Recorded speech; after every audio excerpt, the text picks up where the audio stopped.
వారు ఆయన చనిపోయినప్పుడు ఎంతగానో బలమైన రాతిని ఆయన సమాధికి మూయటం జరిగింది. ప్రభువుల వారు ఏంటంటే ఆ రాయిని తండ్రి అయిన దేవుడు ఆయనకు అసాధ్యమైనది ఏది లేదు కాబట్టి వేకువజానే 3 గంటల సమయంలోనే ఆయనను ఆకాశంలోకి మధ్యలోకి తీసుకుని వెళ్ళడం జరిగింది అన్నమాట. ఆయన్ని వెతుక్కుంటూ అనేక మంది స్త్రీలు ఆయన సమాధి వద్దకు దేవుడు వాక్యం చెప్పింది నెరవేరుస్తారు కాబట్టి ఆయన జీవము కలిగిన దేవుడు, బ్రతికి ఉన్న దేవుడు, ఎలాగైనా కానీ చూడాలని చెప్పేసి అందరూ కూడా అక్కడికి వెళ్ళడం జరిగింది.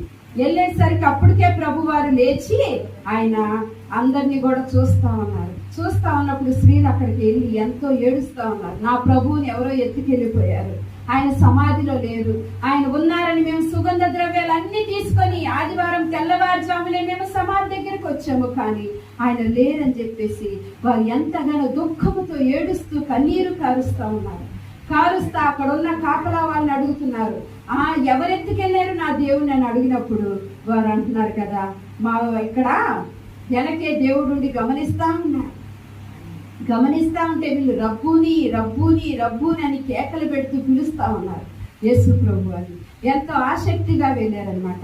కాబట్టి ఈ మన పరిశుద్ధ గ్రంథములో పాత నిబంధన, కొత్త నిబంధన ఉంటది. కొత్త నిబంధనలో 42 పైగా ప్రభు వారు పునరుద్ధానమును జ్ఞాపకం చేస్తా ఉన్నారనమాట. కొత్త నిబంధనలో రాయబడినట్టు. అలాగే లూకా సువార్త 24వ అధ్యాయము చూసినట్లయితే అక్కడ వారితో చెప్తా ఉన్నారు, ఎవరిని మీరు ఎదుగుతున్నారని అడుగుతున్నారు. లూకా సువార్త 24:5-6 వచనాల్లో జీవుడైన దేవుణ్ణి మీరు ఎందుకు మృతులలో ఎదుగుతున్నారు, మృతులలో దేవుడు లేడు అని చెప్తున్నారు.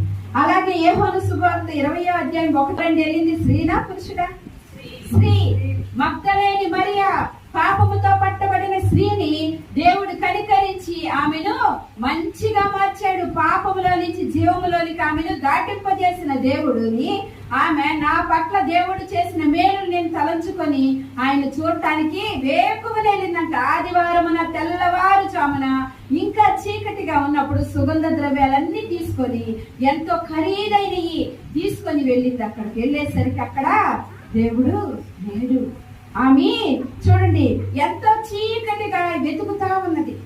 యోహాను సువార్త 20వ అధ్యాయం 11వ అక్కడంట తల వైపున ఒక దూత, కాల వైపున ఒక దూత ఉన్నారంట. ఏందమ్మా నువ్వు ఎందుకు ఏడుస్తున్నావు అంటే ఆమె చెప్తా ఉంది, నా ప్రభువుని ఎవరు ఎత్తుకెళ్ళారు ఒక్కసారి మాకు తెలియచేయండి, నా ప్రభు వారిని నేను ఎత్తుకుతున్నాను, నా ప్రభు